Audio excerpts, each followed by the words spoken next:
ter a oportunidade da palestra do Dr. José Pedro Mascarenhas, que foi secretário de Estado, foi presidente da Federação das Indústrias, um homem de alto gabarito, entendeu?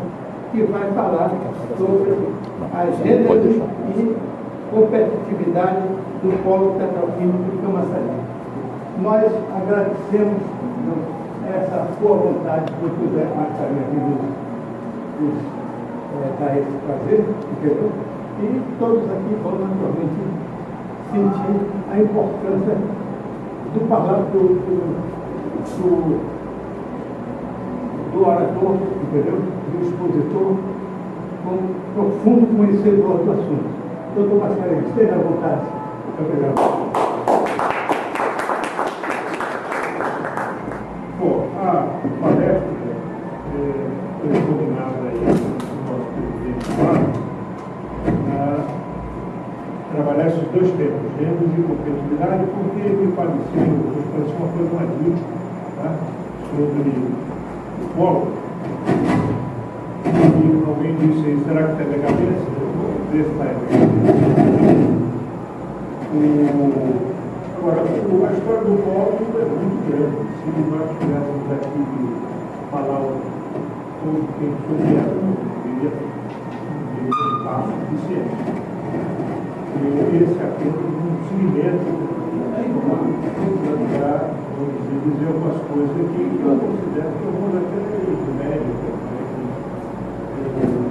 A outra coisa é que nós não exponenciamos o papel do Rômulo dentro disso, sem deixar de trazer os méritos dele, até porque Rômulo era um economista, e não era químico.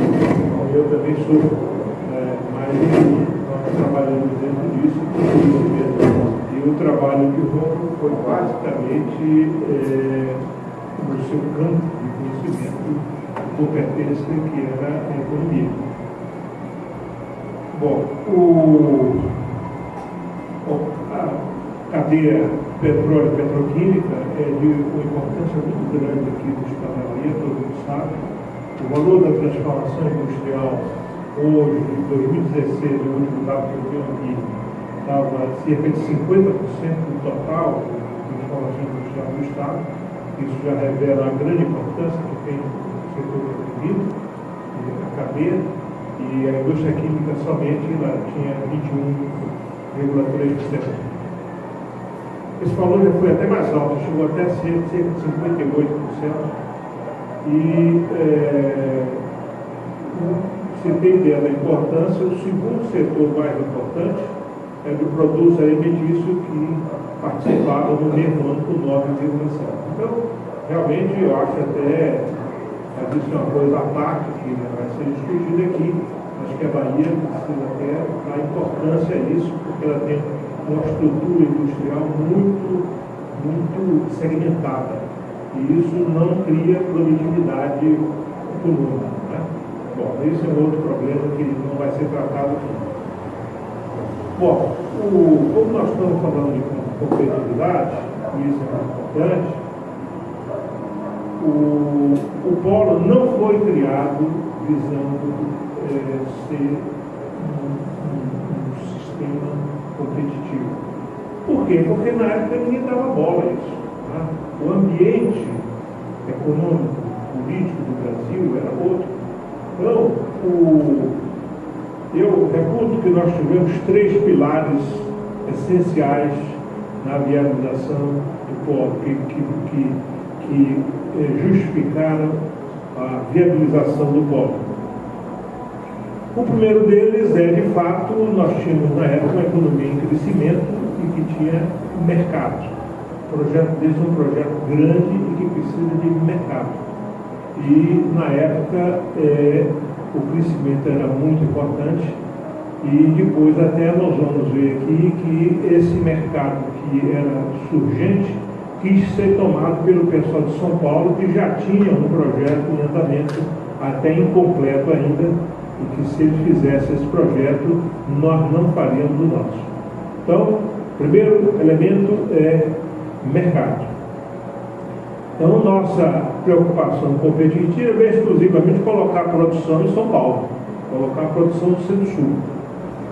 O segundo elemento de viabilidade era o sistema político à época, que era o sistema militar fechado, e que, por que ele era importante?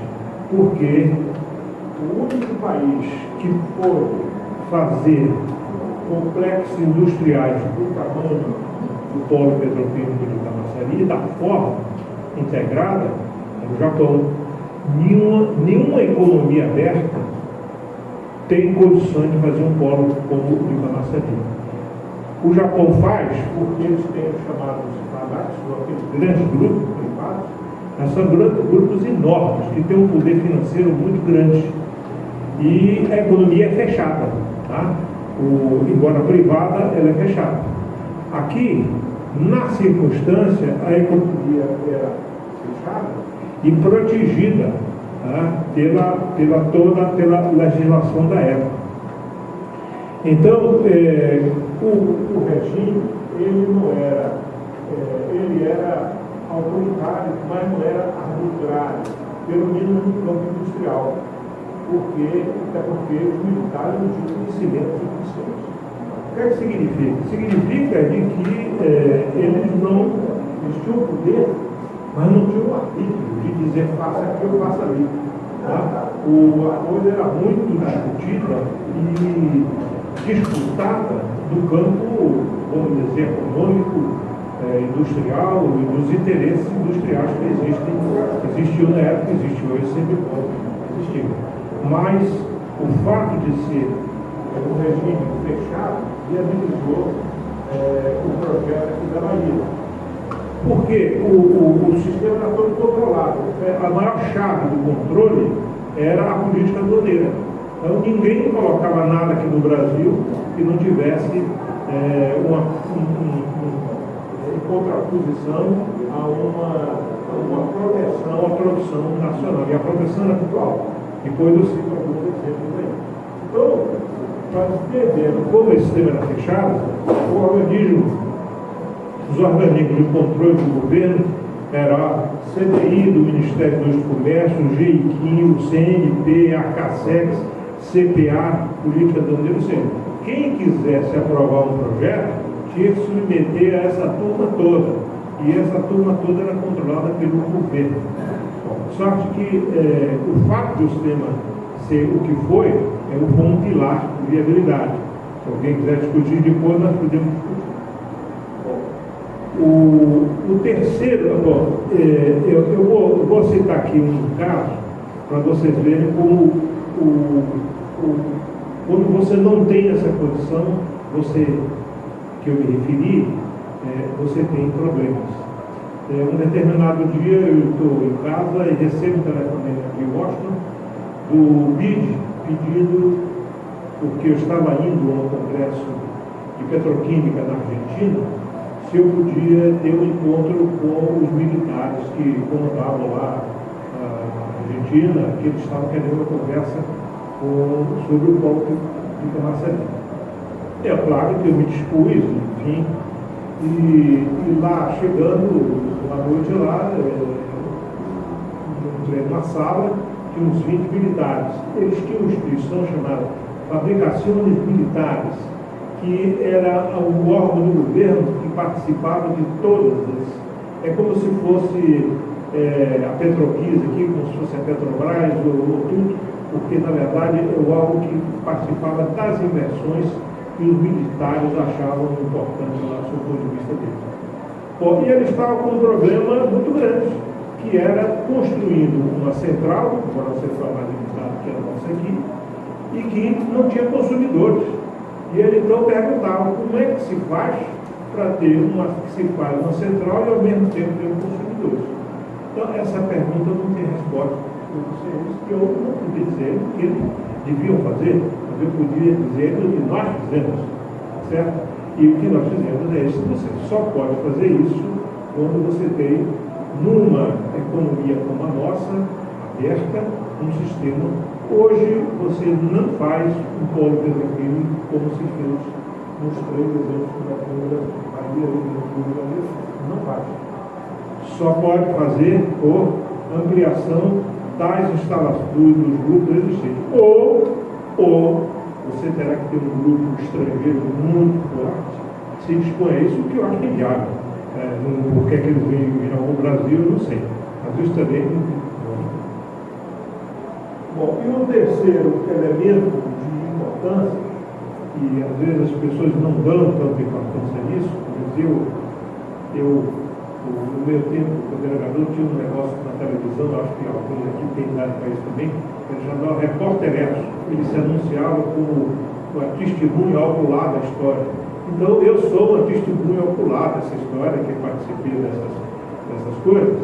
Então, o terceiro elemento de importância é um grupo de pessoas, técnicos de empresa pública, técnicos de empresa, técnicos do governo, executivo de empresas privadas, que tinham um sentimento, vou empregar o nome nacionalista, mas não sem segunda conotação. São pessoas que não faziam isso por uma política partidária, faziam isso porque gostavam desse país, simplesmente. Hoje é muito difícil encontrar isso, mas existe sim pessoas que gostam do país e que dão, vamos dizer, um pouco de si a troco de nada para fazer coisas que são importantes para o país. Então era um grupo de uns 20 a 30 pessoas, não tinha praticamente nenhum baiano. Era pessoal carioca, era pessoal de Minas Gerais, era pessoal do Rio Grande do Sul, que a nada que se fazia é que a indústria petroquímica do Brasil estava sendo feita pelas multinacionais em São Paulo. E que, como havia competência suficiente, como havia disposição, se podia fazer um outro polo petroquímico aqui no Brasil que não fosse, vamos dizer, dominado pelas multinacionais. Esse é um elemento agregador importante. Então, eu considerei isso um dos elementos importantes da viabilização, porque foi essa turma que conseguiu viabilizar esse número, grande número de projetos que eram necessários para você conformar o polo.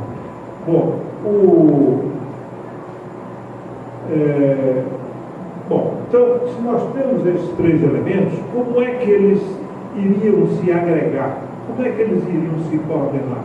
Se cada um age de uma forma. Bom, aí é que surgiu a figura da Câmara, surgiu a figura do Romulo, que teve um papel essencial de coordenar essa turma, porque Romulo tinha credibilidade, Romulo tinha conhecimento, e sobretudo credibilidade. Então, pessoas que se dedicavam àquilo, arriscando até suas carreiras lá nas coisas, porque uma briga muito grande. Então, o Romulo assumiu vamos dizer, essa liderança, e isso se fez de que forma? Tem um início aí, mas eu não vou entrar nisso também agora, não. Mas o fato é que o governador Luiz Viana resolveu contratar um projeto que foi derivado da presença aqui de uma missão do BID, que ele chamou para ajudar o governo, de alguns projetos, e um desses é do Petroquímica. Ele chamou o Atlântico para fazer esse projeto. Bom,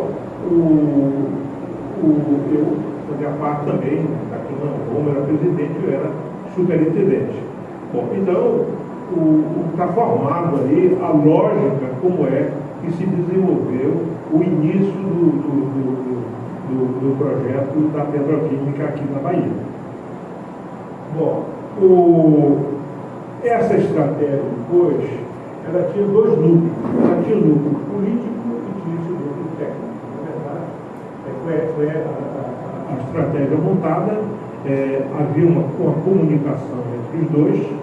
Primeiro, na época, o Luiz Viana tinha o ano de secretário.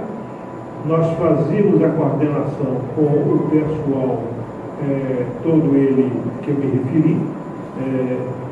A importância disso, por exemplo, eles eram funcionários do governo. Eles participavam desses órgãos de decisão. Então, eles estavam por dentro de tudo que se passava. E eles traziam, era um conluio, claramente era um conluio para fazer esse polo aqui, porque em termos políticos, a Bahia não tinha força de trazer o polo político. O Luiziano era um sujeito muito... ele foi iniciante, ele se dedicou, mas ele era um sujeito muito elegante, ele tinha muito civilizado, vamos dizer, em excesso para a briga que estabeleceu, porque era uma briga muito forte. Então, o Polo não conseguiu se viabilizar no seu juventude ainda no governo luiziano. Bom, então, esse polo político que foi representado pelo Antônio Carlos. Ele, como todo mundo sabe, tem outro tipo de, vamos dizer, de postura. Ele era muito mais assertivo, muito mais brigão, e ele tinha uma vantagem, porque ele saiu do núcleo da Revolução naquela época, né, do sistema militar. Então ele tinha uma conexão grande na área política decisória. Então, essa lógica é quem conseguiu enfrentar, vamos dizer, essa curva de São Paulo, bem votada, industriais muito bem já estabelecidos, e era um pouco de ousadia, né? Se dizia, você ia para Camaçari e tinha um areal lá. Qual é a indústria que a Bahia tinha para receber um complexo dessa magnitude de quilômetros? Então, os ataques foram muito grandes. Bom, eu não vou entrar nesses detalhes aqui. Mas então, veja bem, eu estou me referindo todo essa conexão porque não se discutia, vamos dizer, valores competitivos dentro do polo. Bom, depois eu terminei no governo e facilitou um pouco a conexão entre os técnicos, já que eu conhecia todos. Então, a comunicação era muito mais direta, muito mais simples. E até que em setembro de 71 foi reabilitado o polo de uma forma completa e tal, e que também não é para discutir aqui os detalhes. Bom, um outro elemento também muito importante para a gente discutir competitividade era o chamado modelo de controle do polo, era o chamado modelo tripartite. Não existia isso precedentemente aqui no Brasil. Mas todo mundo na época tinha em conta de que, vamos dizer, principalmente não era o mote essencial era não dar o controle às multinacionais, era dar o controle do empresário nacional. Mas que empresário nacional? Que não existia. Então, você trazia os empresários nacionais de outros setores para investir e, vamos dizer assim, aprender a fazer a indústria petroquímica. De onde vinha o conhecimento nacional? Aí vinha a parte do governo. Então, era essencial que a Petrobras participasse, que a Petrobras também não fazia petroquímica, mas tinha a indústria de petróleo, tinha muito técnico bom desenvolvendo e que é uma indústria muito junto da outra e que essa turma, então, foi essencial para você viabilizar. Agora, a tecnologia mesmo tinha que vir das multinacionais, porque você não tinha tecnologia aqui no Brasil. Então, essas três partes tinham que se entender, não é? Mas ninguém sabia muito como é que você ia, vamos dizer, organizar esse sistema, até que aconteceu um fato fortuito. O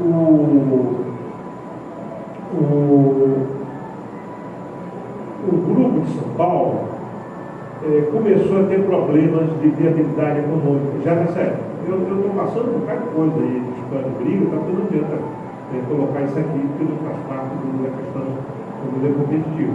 Então, eles começaram a ter problemas, dado que o CIP, que encontrava presos naquela época, não liberava presos e eles queriam de toda forma aumentar, justificando que o sistema econômico não mais permitia aqueles preços originais que o polo deles foi realizado. Bom, e chegou num ponto tal que não teve alternativa. Eles tiveram que pedir ao governo que encontrasse uma solução no polo de São Paulo, porque senão aquele negócio ia caro. O governo pediu a Petrobras, o Ministério do Gás, que era o presidente da Petrobras, pediu a Petrobras que analisasse essa entrada lá no polo. Bom, a Petrobras analisou e fez uma reunião. Isso aí eu vi o Rinaldo Schifino contar, que ele foi para São Paulo, delegado pela Petrobras, pelo gás, para formalizar a entrada no projeto de São Paulo. E lá perguntaram a ele: tudo bem, está aceito, mas quanto é que a Petrobras quer?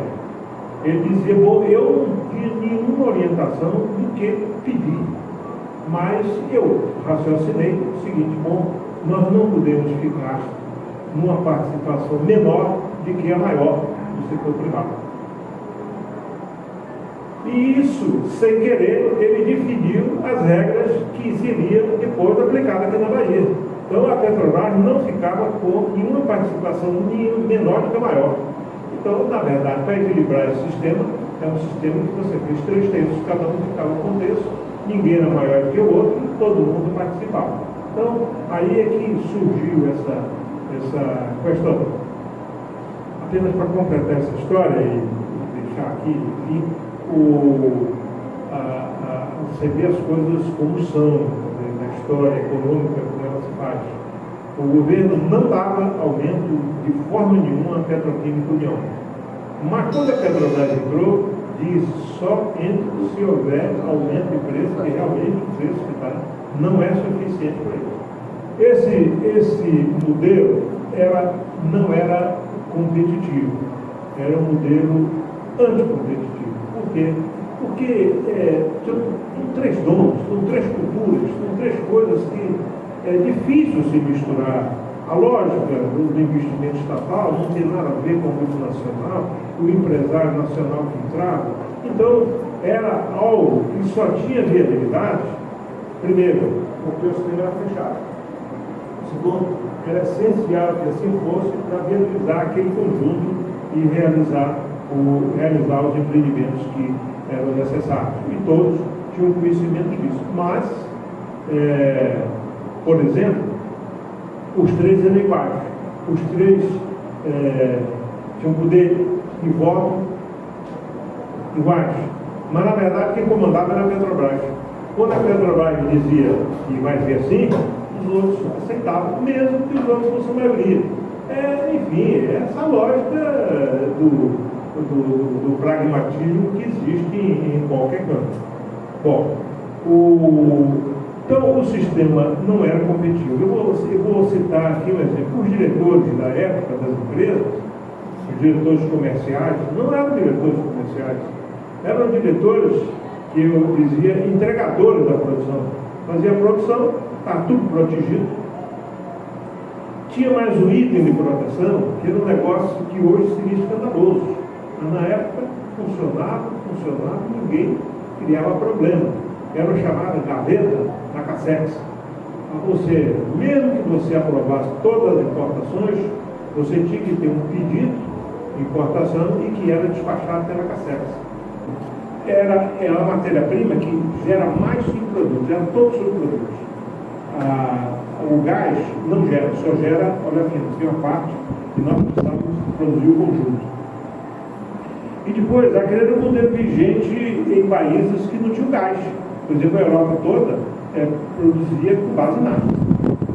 Nós copiamos esse modelo europeu, no caso, um modelo também japonês, que também não tem gás, nem petróleo, nem nada. Bom, mas acontece que o mundo deu voltas e apareceram uma série de reservas de gás em vários lugares.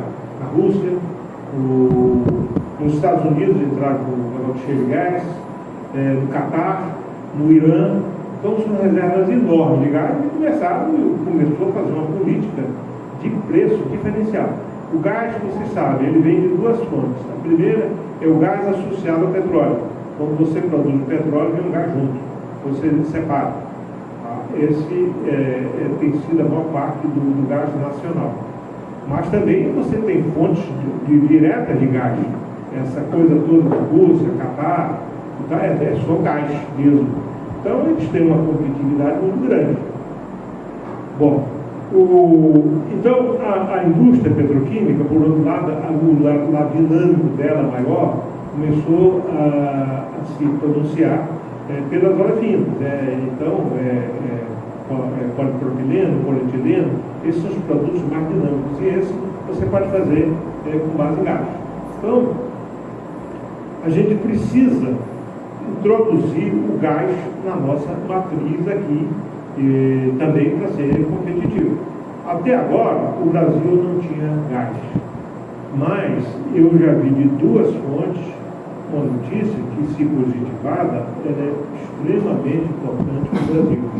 É que o preço do gás do pré-sal começa a se equiparar ao preço do shale americano. Eu estou dizendo e insistindo, eu não vi ainda a Petrobras afirmar isso, mas já vi duas empresas multinacionais que estão aqui no Brasil dar essa afirmação, que o preço está chegando próximo. Se for, aí então nós temos uma saída importante, que é, vamos dizer, trazer o gás para, vamos dizer, modernizar e melhorar a competição. A verificar, a ver.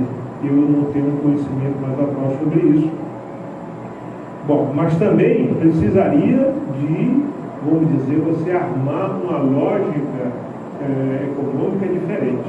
O problema é o seguinte: você não pode criticar a Petrobras. Eu sempre disse, se eu for diretor da Petrobras, está fazendo a mesma coisa que eles fazem. Vender pelo preço maior, porque, na verdade, eu estou ali pago para defender os interesses da empresa. Então, eu vendo pelo preço maior que é possível. Bom, isso não consulta os interesses da política econômica do país. Mas quem resolve isso é o governo, não é a Petrobras. Então, a Petrobras o governo tem que encontrar uma equação que, vamos dizer, encontre com a Petrobras uma solução. Eu tenho aqui um paper de Romo, de 1972, que é um paper muito interessante. Ele fala de vários desses assuntos hoje, mas dentro daquela visão da época, né? E ele fala, naquela época, que deveria existir, ou existiu naquela época, e ele cita com detalhes, na vida, que a política de preços para a indústria química era diferente da indústria de preços de combustíveis e lubrificantes desde aquela época. Mas depois, aí, com essas mudanças todas que tem no país, acabaram com isso e virou um preço só. Então hoje a indústria vive brigando em todos os cantos para ter um sistema de preços para a produção industrial e não consegue. E o governo não dá bola. Os vários governos que vêm nacionais não compram essa questão. Por uma forma ou por outra, acho que o Brasil está importando, já importou cerca de 30 bilhões de dólares de produto petroquímico. Com a crise aí baixou para 27 bilhões de dólares, mas o futuro não é bom, porque ninguém vai investir aqui no Brasil se você não tiver uma lógica de preço competitivo para enfrentar eventualmente a competição do exterior, que de certa forma tem uma abertura hoje bem maior do que era, e você tem que ser competitivo. E cada vez que o governo entra, fala que vai abrir mais o mercado e tal. Bom, então esse é o primeiro e grande problema da competição do polo, da matéria-prima. Bom, os outros são, vamos dizer, estão visíveis à nossa frente. Tá? A infraestrutura é uma infraestrutura pobre, desatualizada. A nossa infraestrutura é de um outro mundo, não é de um mundo competitivo. Os nossos portos são geridos de uma forma demodê, do passado, não conseguem se atualizar nisso. Viviam aí nessa disputa de indicar gerentes vinculados a interesses políticos e não conseguem. Portanto, o nosso polo, eu posso dizer isso à vontade, porque com todos os governadores recentes, menos o atual, eu tive conversa sobre essa questão de melhorar, fazer um porto competitivo aqui na Bahia. A Bahia tem condições para isso, tem um canal de 18 metros, um canal profundo, pode fazer um porto de grandes dimensões para entrar navios grandes, mas ninguém se interessa. Porque isso, de fato, é um projeto nacional, a indústria portuária, os governadores não se tocam muito por essa questão.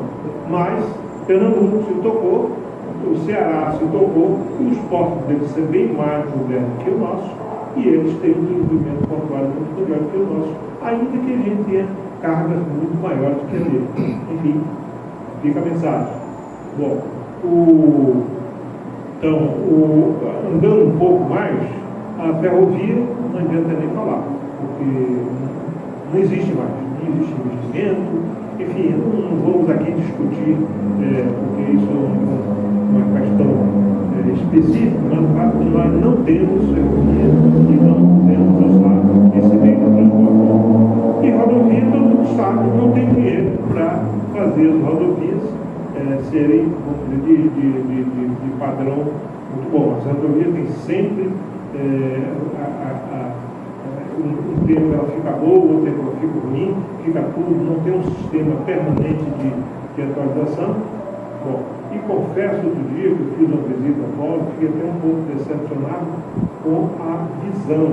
O Polo é o que eles chamam de cash cow, é quem gera dinheiro para o Estado, é o maior gerador de recursos, não preciso dizer por essa coisa toda. Então, se qualquer pessoa tivesse uma casa que quisesse atrair visitante, que quisesse vender um quarto dela nessa casa, ou vender o anexo, faria dessa casa uma coisa bonita, para o visitante chegar e ficar bem impressionado.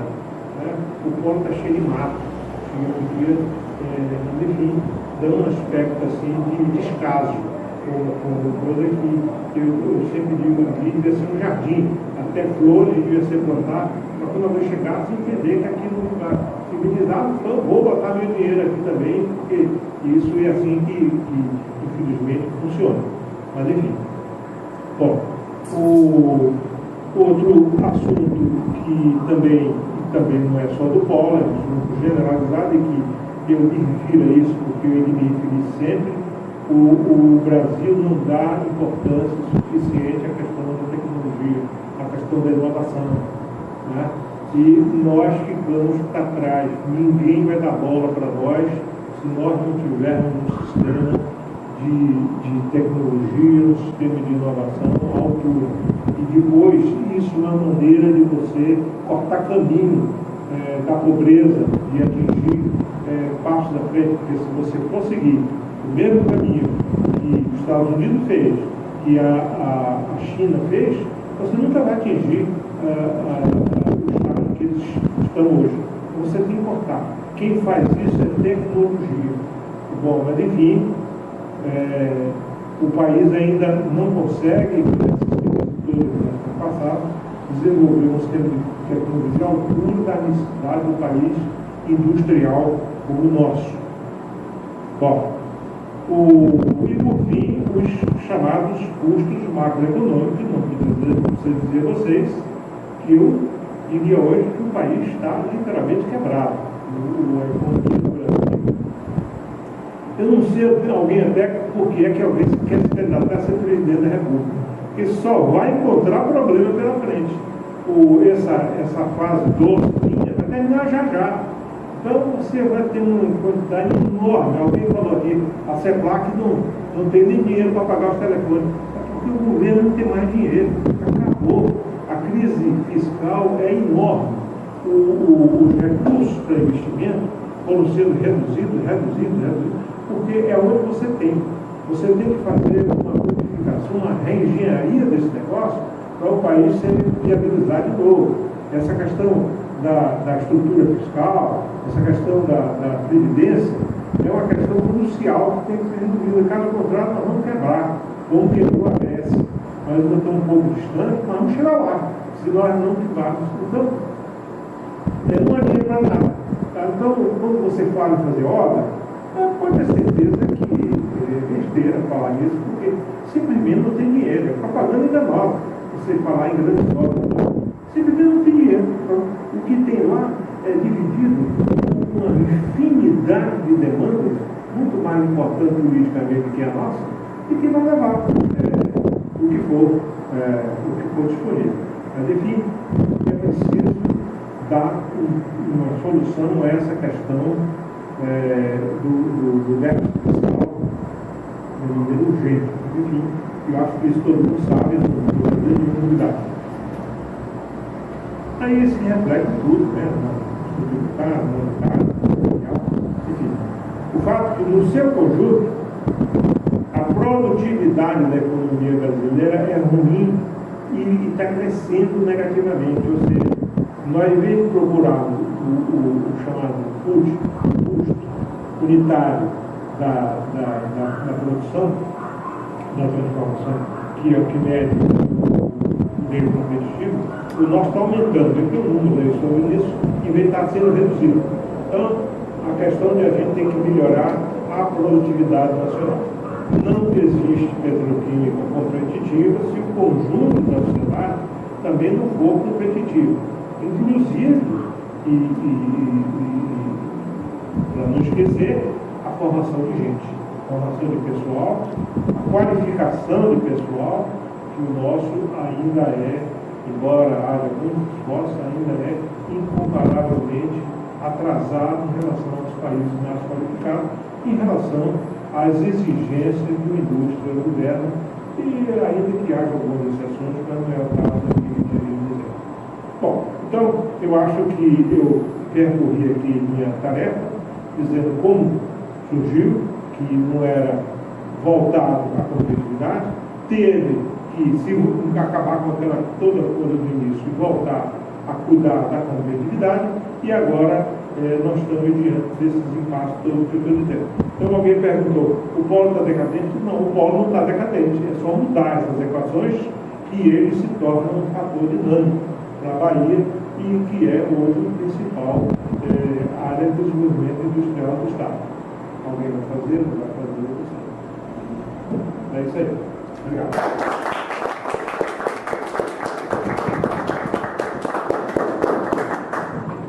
Bom, eu não sei se isso faz parte, mas se alguém quiser fazer uma pergunta, estou à disposição.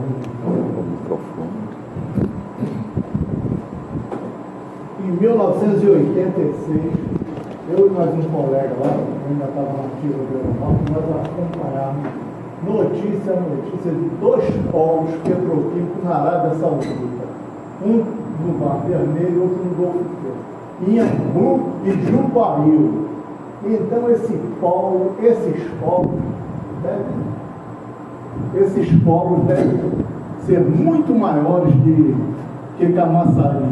E aí não tem como competir, porque a matéria-prima está ali na Arábia do lado, entendeu? O senhor acrescenta alguma coisa desses 2 polos petroquímicos da Arábia? Veja como a indústria petroquímica mais eficiente sempre foi indústria americana. Bom, e a partir de determinado instante, acabou, inclusive, o petróleo, e o gás deles acabaram também. O gás acabou também. Bom, aí as próprias empresas americanas começaram a se construir para esses polos aí, e lá o gás é baratíssimo. Né? Então você tinha uma transferência enorme a fazer uma quantidade enorme de produtos petroquímicos básicos e queria acabar com a nossa indústria. Mas eu tenho muita volta. E se a gente não aplicar, a gente sai quando nós estamos fora. Quando nós estamos entrando, estamos ficando lá de fora mesmo. Acontece o seguinte, o americano descobriu que estava cheio de gás, que passou a custar menos do que o gás que eles importavam. O americano chegou a fazer 26 instalações nos Estados Unidos para importar gás, porque a indústria americana ia sobreviver importando gás de que produzia, da Arábia Saudita, para não liquidar a indústria deles. Essas instalações hoje estão praticamente todas desativadas, porque como surgiu essa indústria, eles renovaram a indústria americana com um gás competitivo e a indústria do Oriente Médio, é como se diz, a indústria voltou para casa. Então os investimentos todos americanos começaram a voltar para os Estados Unidos. Certo? Então, essas questões da economia, essas questões da competição, tem que ser acompanhada o tempo todo. Tá? Porque é de uma forma hoje, daqui a 5 anos é outra, daqui a 5 anos é outra. Então, enfim, então não tem mais aquele brilho que tinha antigamente, não. Não quer dizer que não tenha lá, não, porque eles têm muito gasto, e eles falam o que querem. Mas, na verdade, não tem mercado. O mercado que eles iam fazer era para mandar a Europa mandar para o mercado americano. Se o americano está lá dentro mesmo, não tem problema para quem levar. O gás de xisto americano, ele é usado na petroquímica? É isso que eu me referi. Muito. Agora, ele também é muito usado em geração de energia elétrica. Tanto é que a energia elétrica lá na América barateou muito. E o Trump, a eleição dele foi graças a trazer de volta esses industriais para dar emprego na América. Eles passaram a exportar gás, com tudo isso que tem, uma quantidade tão grande que eles estão exportando. E eles hoje têm uma posição de, eu não vou dizer manipular, mas que estabelecer bases de preço do mercado internacional. Eu até fiz um artigo aí que as pessoas que os americanos estavam querendo fazer a bancarrota da Rússia e a bancarrota da Venezuela, vendendo gás barato para os dois quebrados. Não é nada disso, mas enfim, ele tem tanto gás que ele exporta. Agora, o americano, ele tem uma política, vamos dizer, de usar o que tem. Tá? Quanto tempo isso vai durar, eu não sei, mas a gente tem que estar atento. Agora, o petróleo, inclusive esse bem que a gente dá tanto valor a ele hoje tem um valor relativo. Né? A gente, as mentes hoje estão tão ligadas à questão do gás que a gente precisa ter cuidado quando falar isso. Mas acontece que essa pressão mundial hoje contra o meio ambiente, contra esse movimento, está fazendo com que o uso do petróleo seja reduzido. A produção de energia com base em óleo combustível e óleo diesel vai acabar por causa dessa pressão. Então vai reduzir a demanda de petróleo. O petróleo vai sobrar. Tá? Bom, e instantaneamente você está aumentando a produção eólica, a produção de energia que tinham preços muito altos, eles hoje estão ficando muito mais competitivos, e o Brasil está até dando bem nessa questão de energia eólica e energia solar. É energia limpa. Então o petróleo, em tese, vai ficar para a petroquímica. Certo? Bom, agora são coisas futuras aí. Estou falando de uma visão muito longe. O mundo hoje ainda é dessa disputa atual. Apenas eu quis dizer o seguinte, que as reservas americanas não são tão grandes quanto eu tenho dúvida aqui, não são tão grandes quanto as russas. Mas o americano produz mais do que os russos, ou seja, eles estão dando mais uso aos seus recursos do que os russos estão dando. Então, vai acabar. Tá? O dia desse aí. Agora ainda vai dar por tempo. Agora, não é uma economia dinâmica, eles também vão se transformando. Tá? Eu tenho um exemplo grande que eu fui pessoalmente ator disso. Eu levei muito tempo como presidente do Conselho Brasil-Japão, levei uns 20 anos aí nessa coisa, e levei uma boa parte disso tentando vender aos japoneses o uso do etanol brasileiro, porque nós tínhamos a cana-de-açúcar, porque nós podíamos fazer a preço barato, porque eu hoje eu falo isso aqui em ambiente, eu já tenho um pouco de vergonha do que eu fiz, porque tudo tem o contrário. Os americanos, por exemplo, não tinham nenhuma competição com o preço do milho. Né? O nosso produto era muito mais competitivo deles e nós íamos vender a eles. Hoje eles vendem a nós. do etanol de litro, né? Nós não vendemos mais nada para o Japão, tá certo? Porque os nossos custos viraram uma coisa impossível de você exportar. Bom, enfim, tem muito que mudar, e não é fácil você mudar, vamos dizer, uma lógica econômica presente. Né? Esse nosso agricultor aí, ele vai encontrar muita dificuldade para mudar as coisas. Agora, eu não vejo substituto para petróleo, entendeu? O querosene de aviação, que hoje é 6% do consumo, não tem substituto. E o óleo diesel, para movimentar esses navios aí, cujo motor é um prédio de 3 andares. Onde é que eles vão arranjar um substituto? Isso não é bom. É bom até que fique alguns consumos. Porque o petróleo tem muita reserva de petróleo aí para satisfazer isso. Eu falo que como essa coisa, essa febre de consumir petróleo, ela está. Porque os países todos, a Suécia tem meta de daqui a 20 anos acabar com o uso de petróleo. Todos estão fazendo meta por causa da questão do aquecimento global. Mas não significa que o uso não vai ficar para petróleo, vai ficar para querosene, aviação. Embora se sabe que tem testes aí com álcool, né?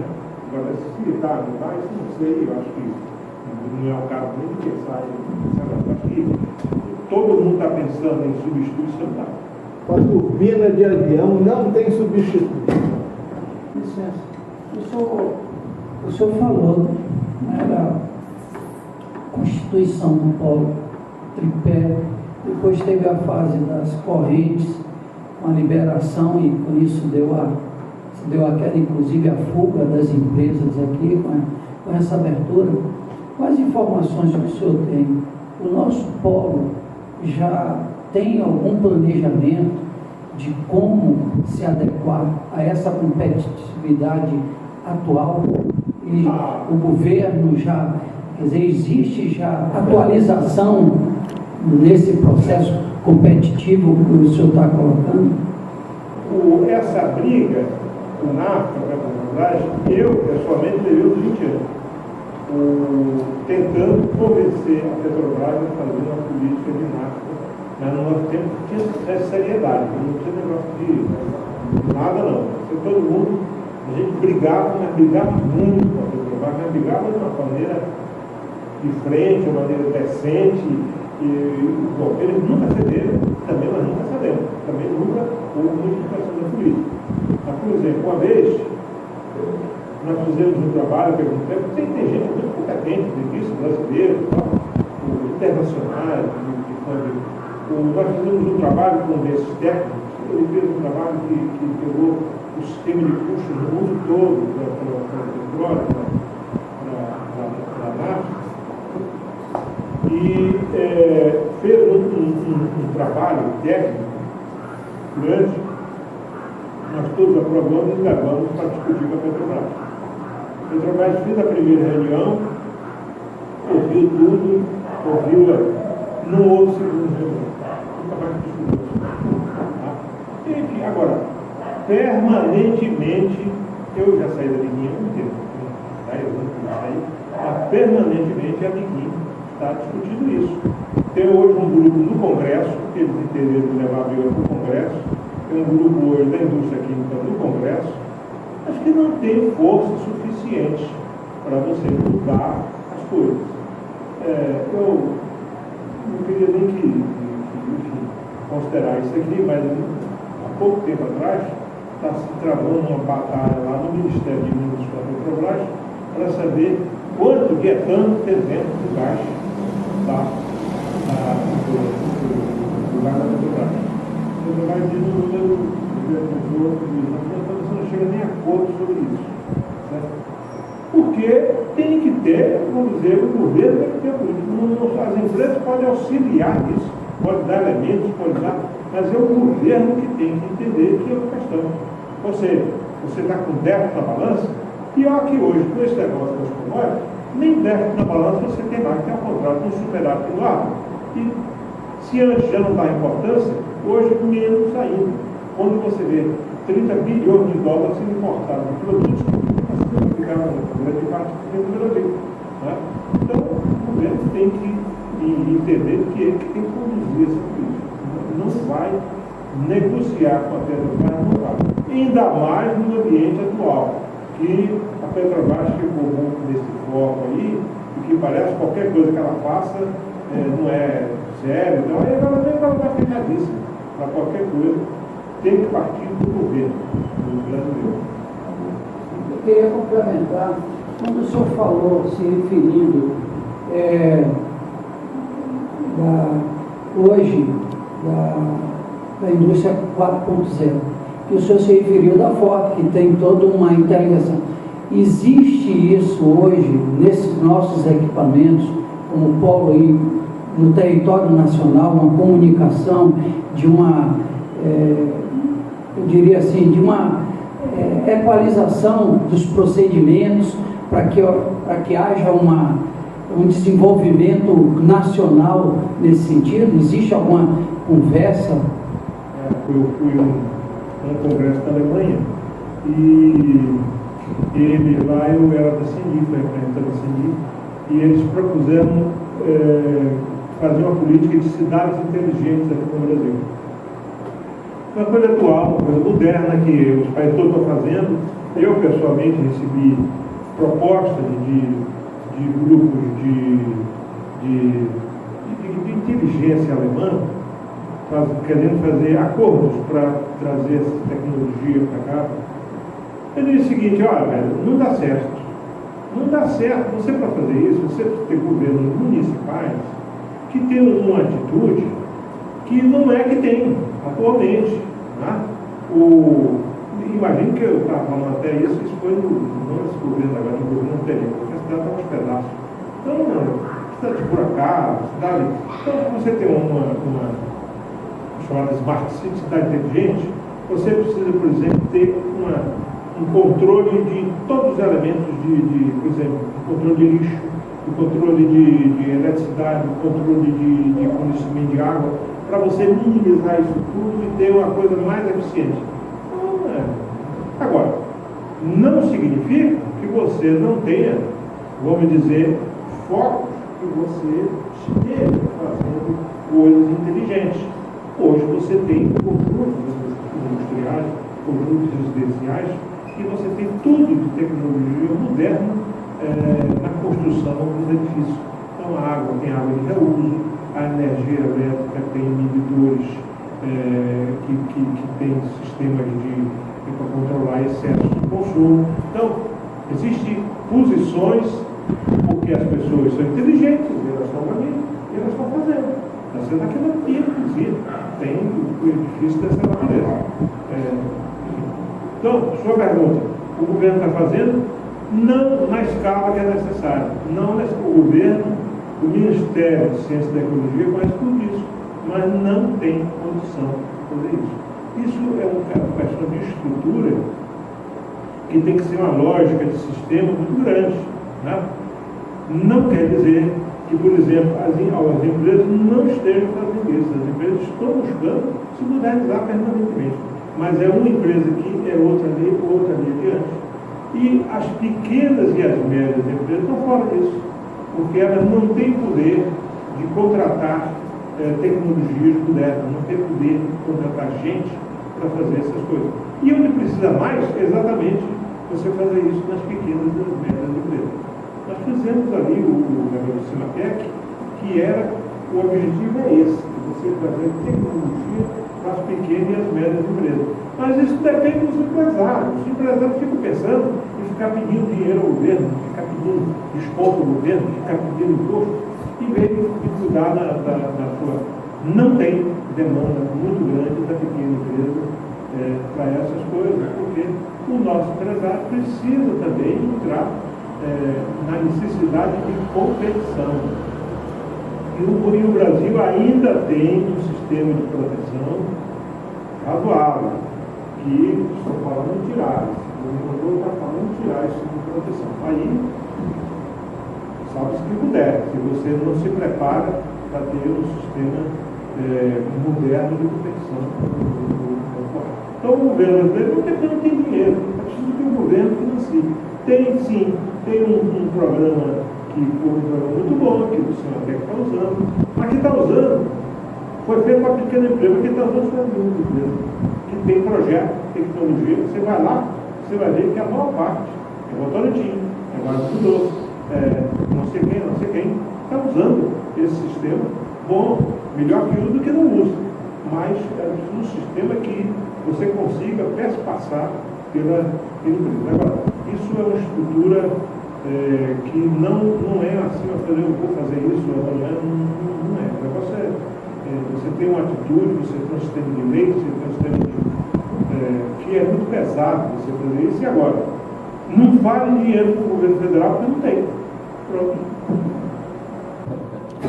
Aquele gasoduto da Sibéria, o primeiro, foi inaugurado em 1984. Né? A Alemanha pega mais da metade do gás da Sibéria.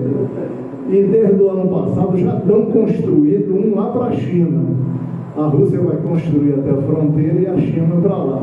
E a Europa, eu já li uma notícia recente, que a Europa já está bolando o segundo gasoduto para lá. E outro detalhe muito importante que está acontecendo ali na Europa é que o petróleo do Mar do Norte, que começou a produzir em 1975, o Roberto Campos chegou lá em 75, e foi nesse ano que inauguraram a ligação de Brent para o litoral. E ele fala que todo ano essa data é comemorada lá, igual a 7 de setembro aqui. Mas o petróleo do Mar do Norte, de 72 bilhões de barris, só tem 1/3. Nesses 40 anos, 75 a 2015, foram 2/3. Então, o petróleo do Mar do Norte está se extinguindo. Eu acredito que esse gás que vem lá da Sibéria, o segundo gasoduto, é uma pequena compensação.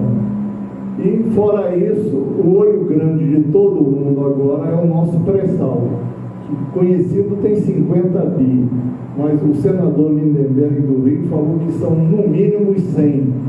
E um presidente da EPET, Associação dos Engenheiros da Petrobras, deu um grito de guerra há muito tempo: eu não faço por menos de 100 bilhões de barris do pré-sal. Então, é a tal coisa, né? Está acabando de um lado, surgindo do outro. E por aí nós vamos. O que o senhor acha desse detalhe do segundo gasoduto da Sibéria para a Europa? Na verdade, lá tem um problema que nós não temos aqui, que é o inverno. Então, o gás deles, esses eles falam gás em quantidade, é para aquecimento residencial. A Alemanha é 97%, e eles não podem viver sem aquecimento, vocês sabem, né? Então, tem um crescimento vegetativo na população, e agora, essas estratégias de abastecimento, por exemplo, a Rússia entrou em litígio com a Ucrânia. Então, o principal gasoduto passar dentro da Ucrânia. Então, a Ucrânia diz: isso aqui não passa mais, não fizer acordo comigo, esse tipo de coisa. Então, eles estão fazendo outro, para até ter alternativas. Agora, surgiu também uma enorme quantidade de gás no Turcomenistão, uma daquelas repúblicas, é o terceiro hoje do mundo. Está todo mundo também de olho no gás dele. Então, gás, todo mundo tem um uso muito grande, um uso econômico muito grande. Se você quiser, por exemplo, o Irã tem, mas o Irã sabe como é uma briga aí que ninguém encontra a solução. Então, esses movimentos são movimentos absolutamente normais de novos suprimentos, novas rotas. E o petróleo do mundo ainda é suficiente por uns 40, 50 anos de consumo aí. Nós podemos nos despedirmos aí com muito petróleo ainda no mundo, não tem nenhum problema, vai acabar lá. Então, agora, o mundo está girando, né? Então a gente está girando, está com novas fontes de... Quem é que pensava, por exemplo, que na energia eólica? Eu mesmo, porque eu fiquei uns 20 anos lá na área de cultura da CNI, era contra o uso do eólico por duas razões simples. Primeiro, porque o custo era muito alto, né? Não era competitivo. Segundo, não existe a energia eólica sozinha, porque depende do vento. Se tem vento, tem energia. Se não tem, não tem energia. Então, você não pode viver com isso. Você tem que ter uma outra fonte que serve de base. Então, a outra fonte é a energia elétrica. Então, ela só existe se tem outra para fornecer, porque não até não tiver ventando, você não tem acumulador para guardar energia.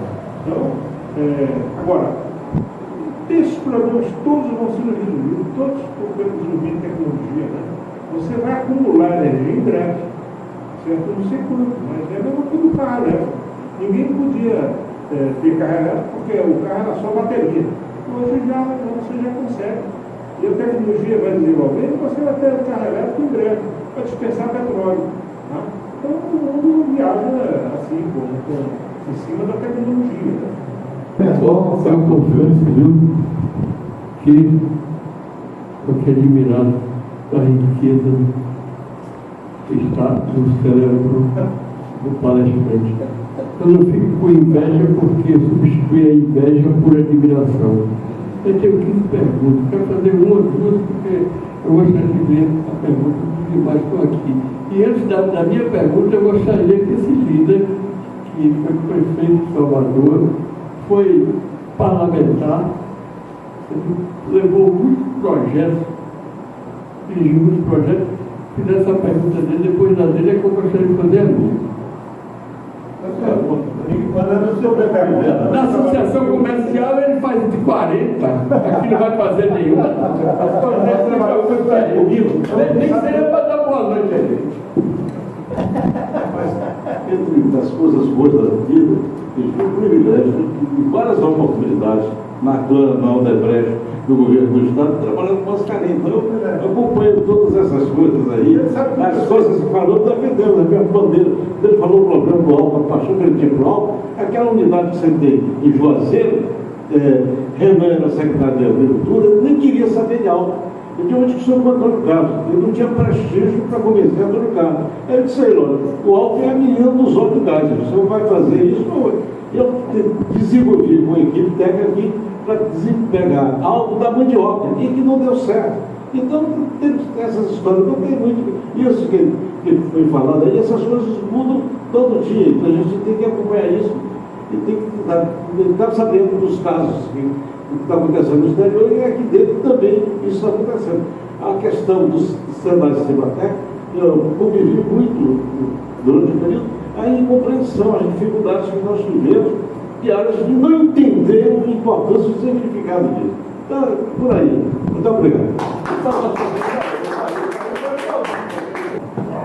Vossa Excelência falou de qualificação do pessoal. Eu pergunto, você vê que o problema de educação no Brasil está embaixo mesmo, quer dizer que não tem em nível nenhum, nem para o desenvolvimento profissional. Então, nós estamos desperdiçando a capacidade, complementar, a capacidade do povo brasileiro, que além da inteligência, a gente vê ter um sangue negro que dá uma força enorme para o trabalho, e é inteligente. Em 1950, senhor Excelência, quando começou a instalar a computadora no Brasil, os técnicos engenheiros americanos ficavam impressionados com a facilidade que o metalúrgico brasileiro alcançava para desenvolver os cursos de trabalho. É verdade isso? Os governos adoram dizer o seguinte: bom, tá, tem 90% dos alunos na escola, eu estou dando toda a importância a isso, e eu vou lá em toda a escola. O que acontece é o seguinte: nada disso significa que você tenha uma educação de qualidade no Brasil. Não tem. Tá? Então, você vê quando nós fizemos o Cimatec, O SUMETEC exige que o aluno que entre lá já tenha um mínimo de qualificação, porque ele vai aprender coisas ainda mais elevadas. Então, o sistema público não tinha gente capaz de provisionar a necessidade do ensino médio. Aí nós queremos fazer um sistema de acoplar as escolas do SESI ao Senai, e os professores do Senai faziam os cursos do SESI, de tal forma que os alunos SESI, você tem a garantia mínima de suprimento de gente para entrar ali. E os alunos, quando saem dali, quase todos eles já saem praticamente do mercado de trabalho. Porque a escola pública não faz isso. No meu tempo, que eu estudei, a escola pública era melhor que a privada. A escola pública se acabou. Então, essa é a questão. Não adianta ter demagogia, não. Tá certo? Tem que fazer um sistema de qualificação das pessoas, desde a área pequena até. Enfim, eu não vou falar isso aqui não, embora eu tenha feito um bocado de estudo sobre isso, porque eu tinha necessidade de fazer isso lá para ver como era que a gente melhorava o ensino do César, né? Bom, mas enfim, essa é um débito que os governos têm com esse país, né? Não tem um sistema de preparação das pessoas com a necessidade que o mundo hoje exige. E isso, os empregos mal qualificados estão desaparecendo, os bons estão desaparecendo, imagina os mal qualificados. Então, quem quiser hoje entrar no mercado de trabalho, vai ter que ter qualificação. E você tem uma massa enorme já de desempregados e outra que não tem condição de ser absorvida pelo mercado de trabalho quando esse país voltar a crescer.